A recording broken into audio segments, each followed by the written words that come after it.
Chapter 15. Interval of Time. Let not your heart be troubled. Ye believe in God, believe also in me. In my Father's house are many mansions. If it were not so, I would have told you. I go to prepare a place for you.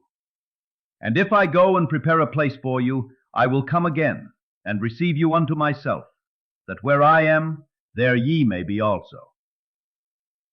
The me in whom you must believe is your consciousness, the I am. It is God. It is also the Father's house, containing within itself all conceivable states of consciousness. Every conditioned state of consciousness is called a mansion. This conversation takes place within yourself. Your I am, the unconditioned consciousness, is the Christ Jesus speaking to the conditioned self, or the John Smith consciousness. I am John, from a mystical point of view, is two beings, namely Christ and John. So I go to prepare a place for you, moving from your present state of consciousness into that state desired.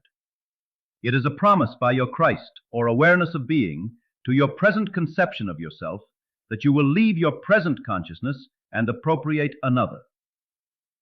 Man is such a slave to time that if after he has appropriated a state of consciousness, which is not now seen by the world, and it, the appropriated state, does not immediately embody itself, he loses faith in his unseen claim.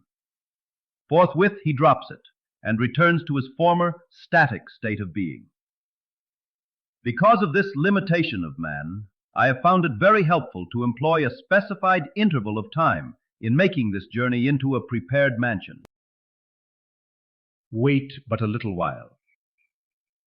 We have all catalogued the different days of the week, months of the year, and seasons.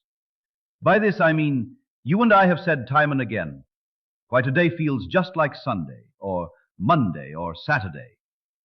We have also said in the middle of summer, why this feels and looks like the fall of the year.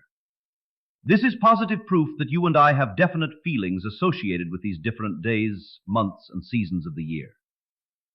Because of this association, we can at any time consciously dwell in that day or season which we have selected.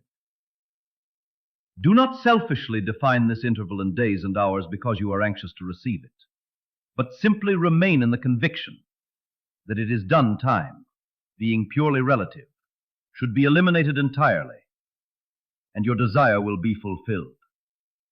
This ability to dwell at any point in time permits us to employ time in our travel into the desired mansion.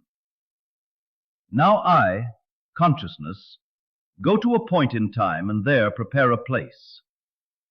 If I go to such a point in time and prepare a place, I shall return to this point in time where I have left, and I shall pick up and take you with me into that place which I have prepared, that where I am, there ye may also be. Let me give you an example of this travel. Suppose you had an intense desire. Like most men who are enslaved by time, you might feel that you could not possibly realize so large a desire in a limited interval. But admitting that all things are possible to God, believing God to be the me within you, or your consciousness of being, you can say, as John, I can do nothing. But since all things are possible to God, and God I know to be my consciousness of being, I can realize my desire in a little while. How my desire will be realized, I do not, as John, know. But by the very law of my being, I do know that it shall be. With this belief firmly established, decide what would be a relative, rational interval of time in which such a desire could be realized. Again, let me remind you not to shorten the interval of time because you are anxious to receive your desire. Make it a natural interval. No one can give you the time interval. Only you can say what the natural interval would be to you. The interval of time is relative. That is, no two individuals would give the same measurement of time for the realization of their desire. Time is ever conditioned by man's conception of himself.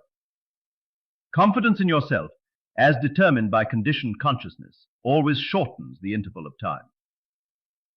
If you were accustomed to great accomplishments, you would give yourself a much shorter interval in which to accomplish your desire than the man schooled in defeat. If today were Wednesday, and you decided that it would be quite possible for your desire to embody a new realization of yourself by Sunday, then Sunday becomes the point in time that you would visit. To make this visit, you shut out Wednesday and let on Sunday. This is accomplished by simply feeling that it is Sunday. Begin to hear the church bells. Begin to feel the quietness of the day and all that Sunday means to you. Actually feel that it is Sunday. When this is accomplished, feel the joy of having received that which on Wednesday was but a desire. Feel the complete thrill of having received it, and then return to Wednesday, the point in time you left behind you. In doing this, you created a vacuum in consciousness by moving from Wednesday to Sunday.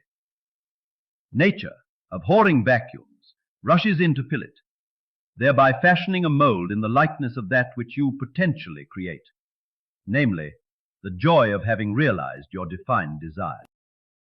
As you return to Wednesday, you will be filled with a joyful expectancy, because you have established the consciousness of that which must take place the following Sunday.